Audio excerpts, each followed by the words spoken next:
안녕하세요. 오늘은 계약법 2장 매매부터 시작하겠습니다. 네.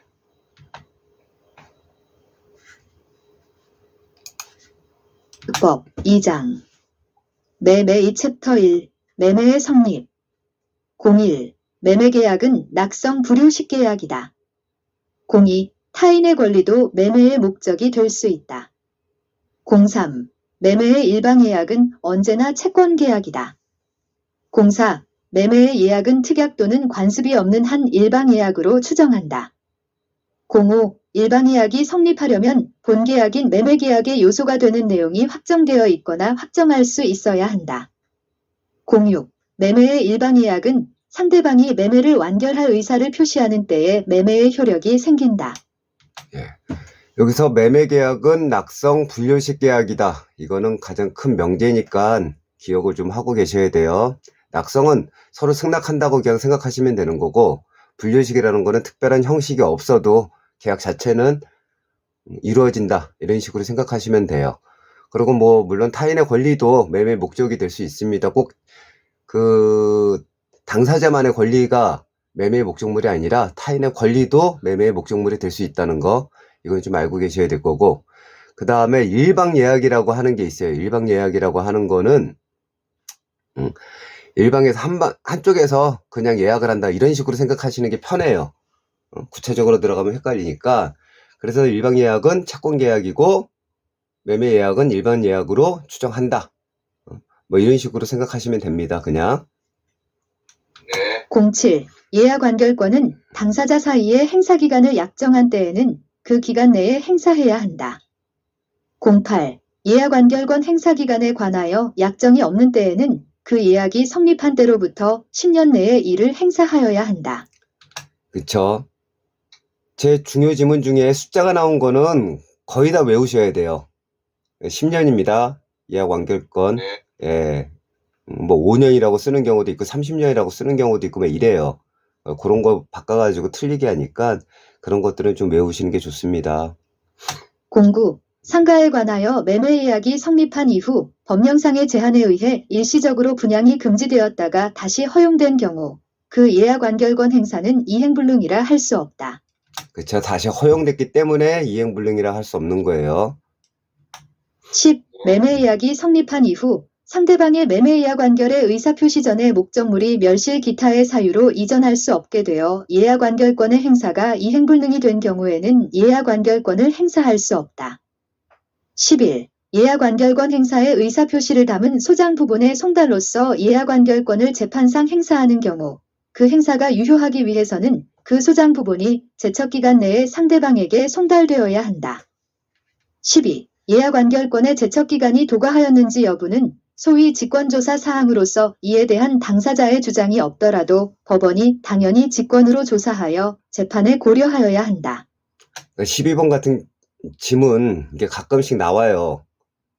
법원이 당연히 직권으로 조사해가지고 하는 경우가 거의 없거든요. 그런데 제척기간이 도과가 돼버리면 당연히 이건 무효가 되니까 법원이 당연히 직권으로 조사해서 재판에 고려해야 합니다. 그렇게 생각하시는 게 편해요. 네. 13. 계약금은 별도의 약정이 없는 한 해약금의 성질을 가진다. 14. 계약금 계약은 매매계약의 종된 계약이고 요물계약이다. 그쵸. 요물계약, 계약금이라는 돈이 왔다 갔다 해야지 되는 겁니다. 그래서 요물계약이라 그러는 거예요. 30회 한번 풀어보세요. 네.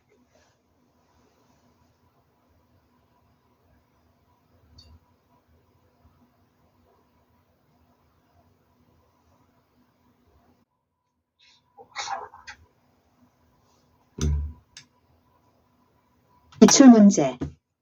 매매계약에 관한 설명으로 틀린 것은 다툼이 있으면 판례에 따름.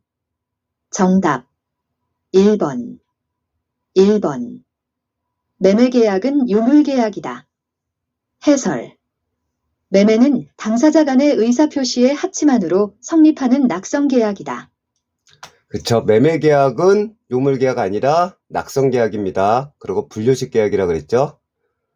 계약금 계약이 요물계약이에요. 그거를 구분해가지고 암기하시는 게 좋습니다. 2번. 매매계약은 유상 쌍무계약이다. 해설. 매매는 당사자 쌍방이 서로 대가성을 가지는 출연을 함으로 유상계약이고, 매도인의 재산권 이전 의무와 매수인의 대금 지급 의무가 서로 결연관계에 있으므로 쌍무계약이다. 3번. 매도인의 담보 책임은 무과실 책임이다. 해설.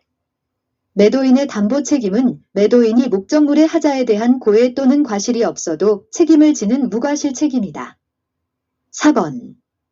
타인의 권리도 매매의 대상이 될 수 있다. 해설. 타인 소유의 물건이나 권리도 매매의 목적물이 될 수 있다. 5번. 매매계약에 관한 비용은 특별한 사정이 없는 한 당사자 쌍방이 균분하여 부담한다. 해설. 매매계약에 관한 비용은 특별한 사정이 없는 한 당사자 쌍방이 균분하여 부담한다. 그 특별한 거 없습니다. 그냥 읽어보시면 이해되실 거예요. 15. 매매의 목적물은 물건과 권리이다. 따라서 지상권은 매매의 대상이 될 수 있다. 16. 매매 목적물의 인도함과 동시에 대금을 지급할 경우에는 특별한 사정이 없으면 그 인도 장소에서 지급하여야 한다. 17. 매매 목적물이 인도되지 않고 대금도 완제되지 않은 경우 목적물로부터 생긴 과실은 매도인에게 속한다. 그렇죠. 이거 다 상식적인 얘기니까 잔금이 넘어가지 않았으니까 당연히 그 전까지의 과실은 매도인에게 속하겠죠. 그리고 지상권이라는 것도 매매 대상물이 될 수 있다. 이런 겁니다. 한번 풀어보세요. 13회. 기출문제요.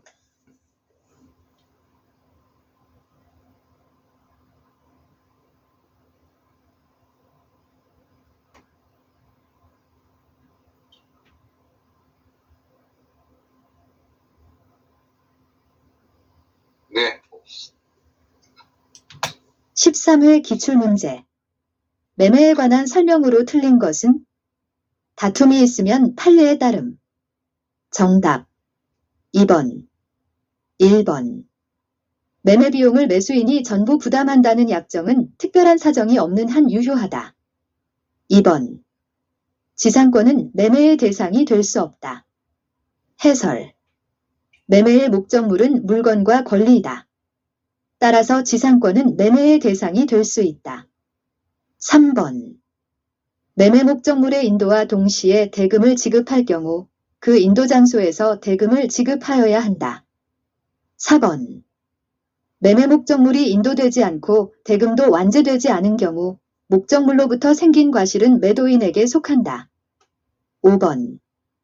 당사자 사이의 행사기간을 정하지 않은 매매의 예약 완결권은 그 예약이 성립한 때로부터 10년 내에 행사하여야 한다. 그쵸. 매매에 관한 것들은 이 정도 수준이니까 그렇게 어렵지 않아요. 그리고 일상적으로 많이 쓰는 게 매매니까 상식의 수준에서 판단하시면 충분히 풀 수 있습니다. 챕터 1. 매매의 효력. 01. 매매의 당사자 일방이 계약 당시에 금전 기타 물건을 계약금, 보증금 등의 명목으로 상대방에게 교부한 때에는 당사자 간에 다른 약정이 없는 한 당사자의 일방이 이행에 착수할 때까지 교부자는 이를 포기하고 수령자는 그 배액을 상환하여 매매계약을 해제할 수 있다. 02. 갑은 자신의 토지를 을에게 매도하는 계약을 체결하고 을로부터 계약금을 수령하였다. 이 경우 을이 중도금 지급 기일 전 중도금을 지급한 경우 갑은 계약금 배액을 상환하고 해제할 수 없다. 일반적으로 계약 해지할 때, 집 살 때 그런 경우 많잖아요. 매수자는 계약금 포기하면은 계약 해지되는 거고, 매도자는 계약금 받았으면은 그 배액 상환해가지고 계약을 해지할 수 있어요. 그러나, 중도금을 받은 경우에는 계약을 해지할 수 없습니다. 그게 중도금 지급 기일 전이라도 중도금을 받은 경우에는 계약금 배액 내고서 해지할 수 없다. 그 얘기입니다. 03. 토지거래 허가구역 내 토지에 관한 매매계약을 체결하고 계약금만 지급한 상태에서 거래 허가를 받았더라도 매도인은 계약금의 배액을 상환하고 계약을 해제할 수 있다. 04. 매도인이 계약금의 배액을 상환하고 계약을 해제하려면 계약 해제의 의사표시 외에 계약금의 배액에 대한 이행의 제공이 있으면 족하고 상대방이 이를 수령하지 않는다 하여 이를 공탁할 필요는 없다. 05. 계약 당사자 중 어느 일방에 대한 약정 해제권의 유보 또는 위약벌에 관한 특약의 유무 등은 채무불이행으로 인한 법정 해제권의 성립에 아무런 영향을 미칠 수 없다. 06. 계약 해제권 및 손해배상 청구권 또는 완전 물급부 청구권은 하자를 안 날부터 6개월 이내에 행사하여야 한다. 예, 6개월.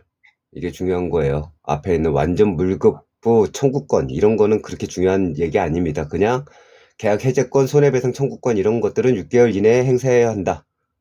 6개월이 중요한 겁니다. 22회 한번 풀어보세요. 네.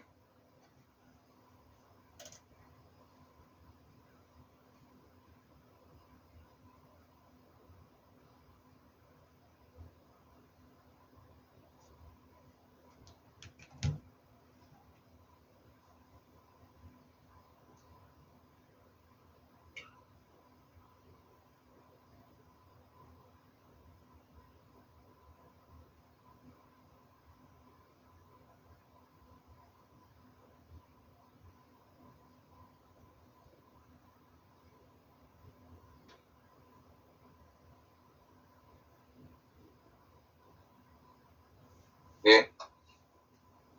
기출문제. 계약금에 관한 설명으로 옳은 것은? 다툼이 있으면 판례에 따름. 정답 5번, 1번. 계약금에 의해 해제권이 유보된 경우 채무불이행을 이유로 계약을 해제할 수 없다. 해설. 해약금에 의한 계약 해제와 법정 해제는 전혀 별개의 제도이므로 계약금에 의해 해제권이 유보된 경우라도 채무불이행을 이유로 계약을 해제할 수 있다. 2번. 매도인이 이행에 전혀 착수하지 않았다면 매수인은 중도금을 지급한 후에도 계약금을 포기하고 계약을 해제할 수 있다. 해설. 쌍방 중 어느 일방이 이행에 착수한 경우에는 더 이상 해약금에 의한 계약 해제는 불가능하다. 따라서 매도인이 이행에 전혀 착수하지 않았더라도 중도금을 지급한 매수인은 계약금을 포기하고 계약을 해제할 수 없다. 3번.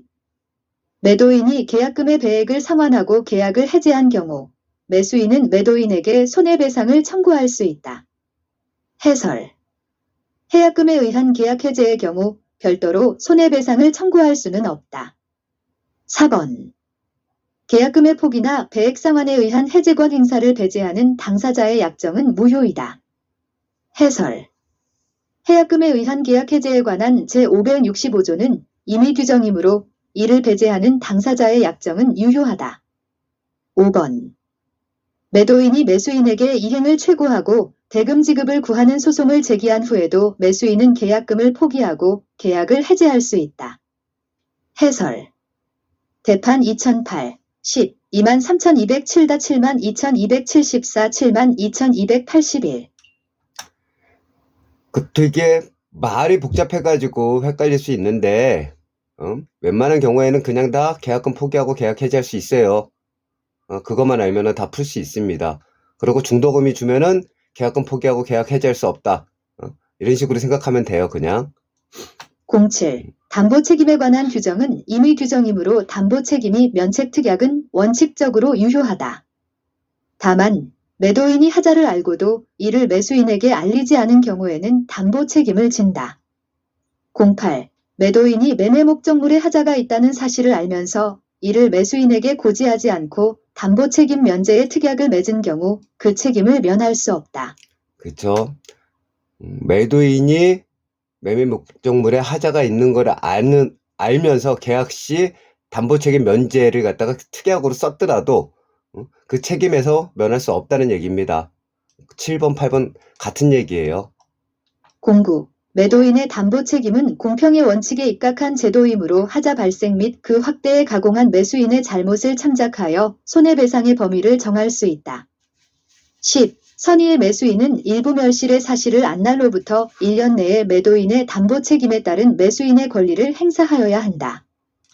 그쵸. 매도인의 담보 책임에 대한 기간은 1년입니다. 1년. 11. 하자 담보 책임으로 발생하는 매수인의 계약 해제권 행사 기간은 제척 기간이다. 12. 하자 담보 책임에 기한 매수인의 손해배상 청구권도 소멸시효의 대상이 될 수 있다. 31회 한번 풀어보세요. 네.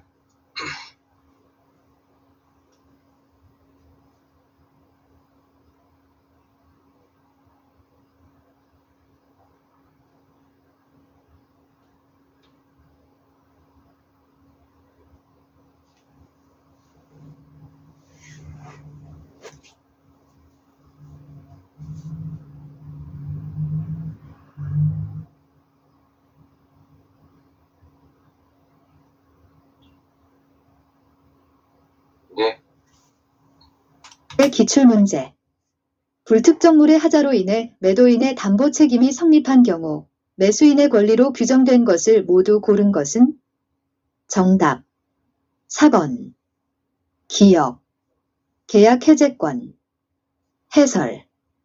종류물 매매의 목적물의 하자가 있는 경우 매수인은 하자로 계약의 목적을 달성할 수 없는 경우에는 계약을 해제할 수 있다. 니은. 손해배상 청구권. 해설. 매수인은 하자로 계약의 목적을 달성할 수 있는 경우에는 손해배상만 청구할 수 있다. 그러나 하자로 계약의 목적을 달성할 수 없는 경우에는 계약 해제와 함께 손해배상을 청구할 수 있다. 디귿. 대금 감액 청구권. 리을. 완전 물급부 청구권. 해설. 매수인은 계약 해제권과 손해배상 청구권을 행사하지 않고 하자 없는 물건의 급부를 청구할 수도 있다. 1번. 디귿. 2번. 기역, 디귿. 3번. 니은, 리을. 4번. 기역, 니은, 리을. 5번. 기역, 니은, 디귿, 리을. 13. 여기서 앞에 있는 지문에서 보신 거죠? 이거. 대금 감액 청구권은 아니에요. 그거 빼고 나머지 건 다 해당이 됩니다. 그냥. 매매계약에 관한 비용은 특별한 사정이 없는 한 당사자 쌍방이 균분하여 부담한다. 14. 매매 비용을 매수인이 전부 부담한다는 약정은 특별한 사정이 없는 한 유효하다. 15. 측량 비용은 계약 비용에 해당하므로 당사자 쌍방이 균분하여 부담한다. 16. 등기 비용은 계약 비용이 아니라 채무의 이행 비용이므로 채무자인 매도인이 부담하는 것이 원칙이나 관행상 매수인이 부담한다. 17. 담보권 말소 비용은 계약 비용이 아니라 채무의 이행 비용이므로 매도인이 부담하는 것이 원칙이다. 18. 담보권 말소와 소유권 이전 등기가 함께 이루어지는 경우 관행상 매수인이 부담한다. 그렇죠. 담보권 말소 같은 거 은행에 대출받은 거 그거 명의 변경하죠. 응? 그래서 담보권 말소하고 소유권 이전 등기가 함께 이루어진 경우에는 관행상 매수인이 부담합니다. 그러나 담보권만 그냥 말소할 때는 매도인이 부담해가지고 넘겨줘요. 이게 일반적인 얘기입니다. 네. 챕터 3. 환매와 재매매의 이약. 01. 매도인이 매매계약과 동시에 환매한 권리를 보류한 때에는 그 영수한 대금 및 매수인이 부담한 매매비용을 반환하고 그 목적물을 환매할 수 있다. 02. 환매권은 형성권이다. 03. 환매특약은 매매계약과 동시에 하여야 한다. 04. 매매계약이 무효이면 환매특약도 무효이다.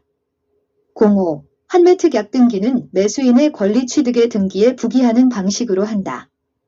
06. 환매기간은 부동산은 5년, 동산은 3년을 넘지 못한다. 약정기간이 이를 넘는 때에는 부동산은 5년, 동산은 3년으로 단축한다. 환매라고 하는 거는 내가 매매를 했을 때 다시 그 물건을 내가 살 수 있다고 특약을 걸어주는 거예요. 그래서 환매권은 형성권이 돼요.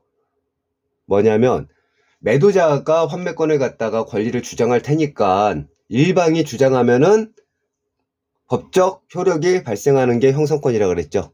그러니까 환매권은 형성권입니다. 그리고 매매 계약할 때 다 같이 특약으로 쓰는 거고요. 그리고 환매 기간은 부동산은 5년, 동산 3년 넘지 못합니다. 숫자 나오는 거 특히 유념해서 봐주세요. 30회 네. 한번 풀어보세요.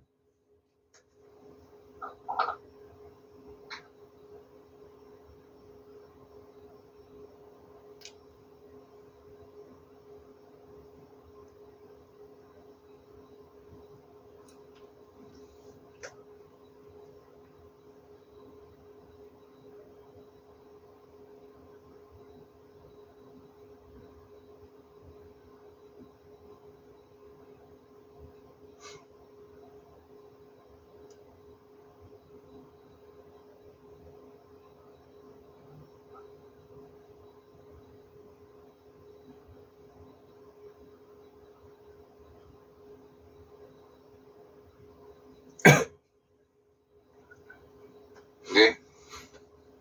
기출문제. 부동산 매매에서 환매특약을 한 경우에 관한 설명으로 틀린 것은? 다툼이 있으면 판례에 따름. 정답 3번, 1번. 매매 등기와 환매특약 등기가 경료된 이후 그 부동산 매수인은 그로부터 다시 매수한 제3자에 대하여 환매특약의 등기 사실을 들어 소유권 이전 등기 절차 이행을 거절할 수 없다. 2번.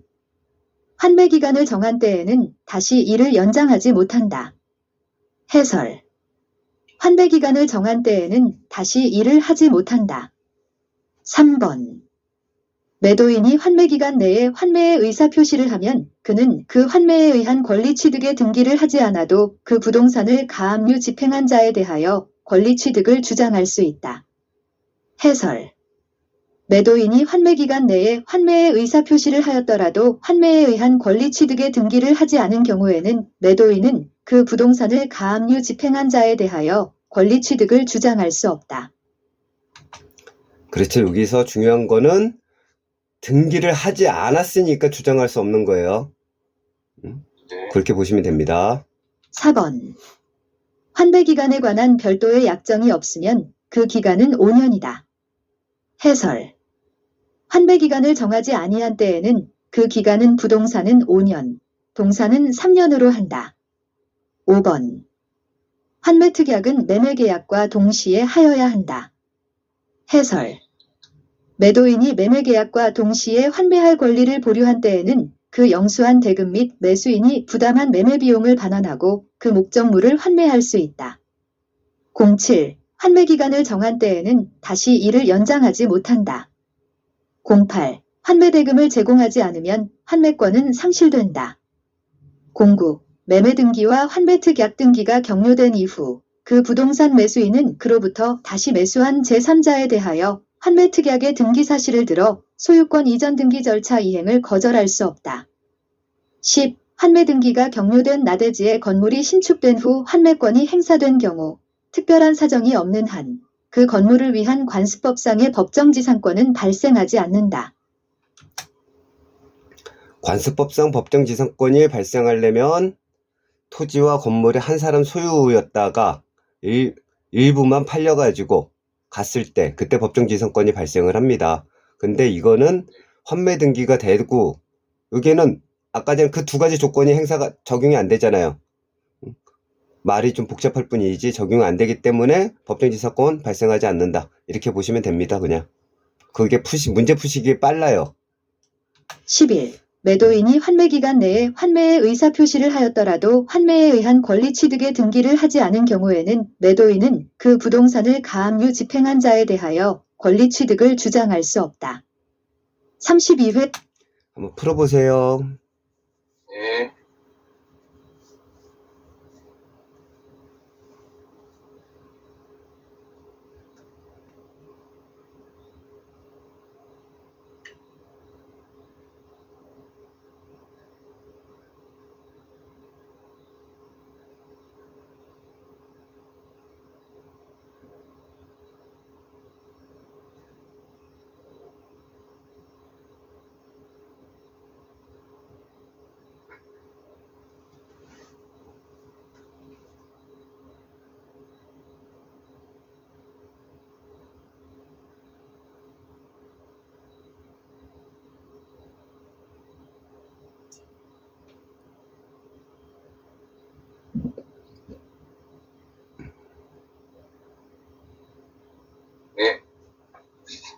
네. 기출문제. 갑은 자기 소유 엑스토지를 3억 원에 을에게 매도하면서 동시에 환매할 권리를 보유하기로 약정하고 우리 엑스토지에 대한 소유권 이전 등기를 마쳤다. 이에 관한 설명으로 틀린 것은? 다툼이 있으면 판례에 따름. 정답 4번, 1번.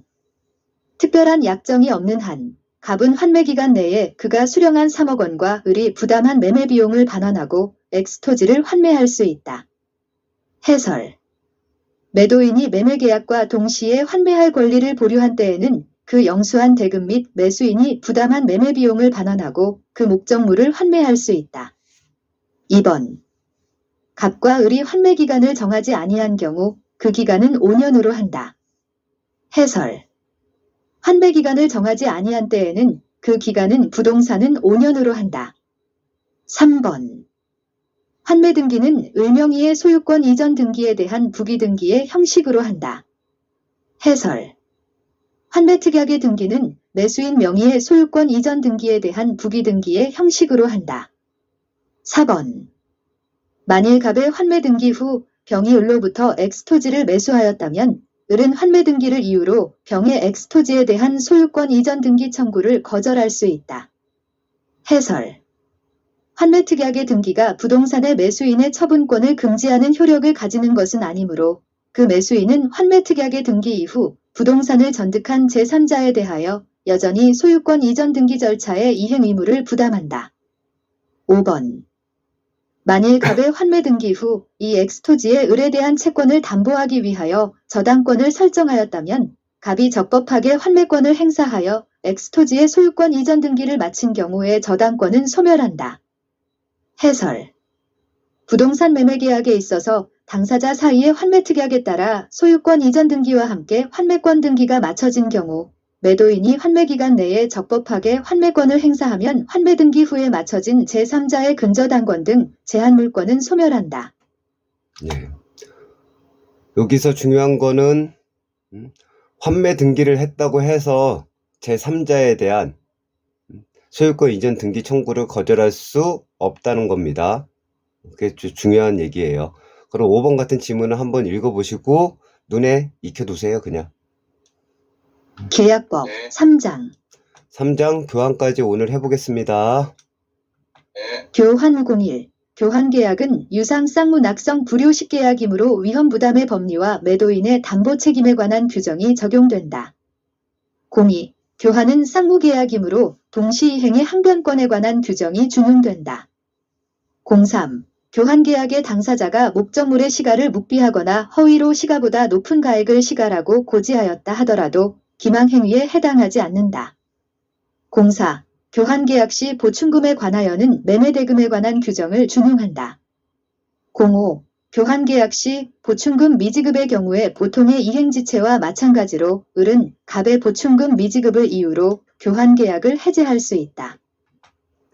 교환계약이라고 하는 거는 쌍방이 부동산을 갖고 있는 거를 바꾸는 거예요. 그냥 뭐 흔히 아파트하고 토지 이렇게 생각하셔도 무방합니다. 그런데 그 중에 일부의 가치가 좀 떨어져요. 그러면 현금으로 갖다 거기를 더 추가적으로 주는 걸 보충금이라고 합니다. 그래서 보충금에 대한 거는 매매 대금에 관한 규정을 준용하고 그 다음에 보충금 미지급을 이유로 계약을 해제할 수 있습니다. 06. 피담보 채무를 인수한 자가 변제를 게을리하여 근저당권이 시행될 염려가 있어 상대방이 부득이 피담 채무를 변제한 경우 이를 이유로 교환계약을 해제할 수 있다. 07. 경매를 통해 건물을 매수한 갑은 매각대금을 완납하지 않고 X건물을 을 소유의 임야와 교환하기로 을과 약정한 경우 갑과 을 사이의 교환계약은 유효하게 성립한다. 28회 풀어보세요. 네.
네.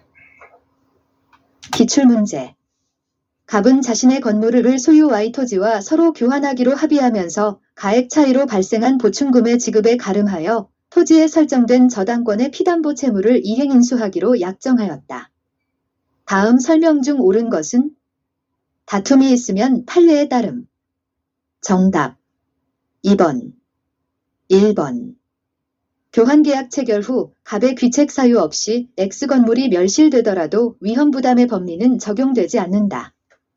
해설. 교환계약은 쌍무계약이므로 위험부담의 법리가 적용된다. 2번. 갑이 보충금을 제외한 X건물의 소유권을 을에게 이전하면 특별한 사정이 없는 한 계약상의 의무를 한 것이 된다. 해설. 교환계약의 당사자 일방이 교환 목적물의 차액에 해당하는 금원의 지급에 가름하여 상대방으로부터 이전받을 교환 목적물에 관한 근저당권의 피담보 채무를 인수하기로 약정한 경우 그 차액을 제외한 나머지 재산권을 이전함으로써 교환계약상의 의무를 다한 것이 된다. 3번. 갑과 을은 특약이 없는 한 목적물의 하자에 대하여 상대방에게 담보 책임을 부담하지 않는다. 해설. 교환계약은 유상계약이므로 매도인의 담보 책임에 관한 규정이 적용된다. 4번. 갑이 피담보 채무의 변제를 게을리하여 저당권이 시행될 염려가 있어 을이 그 피담보 채무를 변제하였더라도 을은 교환계약을 해제할 수 없다. 해설. 피담보 채무를 인수한 자가 변제를 게을리하여 근저당권이 시행될 염려가 있어 상대방이 부득이 피담보 채무를 변제한 경우 이를 이유로 교환계약을 해제할 수 있다. 5번. 을이 시가보다 조금 높게 Y토지의 가액을 고지해서 갑이 보충금을 지급하기로 약정했다면 갑은 을에게 불법행위에 기한 손해배상 청구가 가능하다. 해설. 교환계약의 당사자가 목적물의 시가를 묵비하거나 허위로 시가보다 높은 가액을 시가라고 고지하였다 하더라도 기망행위에 해당하지 않는다. 따라서 을이 시가보다 조금 높게 토지의 가액을 고지해서 갑이 보충금을 지급하기로 약정했더라도 갑은 을에게 불법행위에 기한 손해배상을 청구할 수 없다. 예. 교환계약은 매매계약하고 똑같은 거예요. 그렇게 보니까 쌍무계약, 유상계약 이런 것들이 다 적용이 돼서 위험 부담의 법리가 적용되고 매도인 담보 책임도 적용이 됩니다. 그렇게 생각하시면 돼요. 그리고 대출금 같은 거를 껴가지고 교환하는 경우가 있어요. 대출금이 없다고 하면은 그 금액만큼 보충금으로 충당을 해야 될 것이고 보충금 대신 대출 껴져 있는 걸 갖고서 그냥 이전해가지고 가는 경우가 있습니다. 그랬을 땐 교환계약의 의무를 다한 것이 됩니다. 그렇게 생각하시면 되고 금액이 조금 시가보다 높게 불렀다 하더라도 그거는 기망행위에 해당이 안 돼요. 즉 사기가 아닙니다. 그렇기 때문에 손해배상 청구가 불가합니다. 계약법. 예, 오늘은 2장 3장 매매하고 교환까지 했습니다. 한번 읽어보시면 이렇게 어려운 부분 아니니까 이해 충분히 되실 거예요. 고생하셨습니다. 네, 선생님 고생하셨습니다. 예.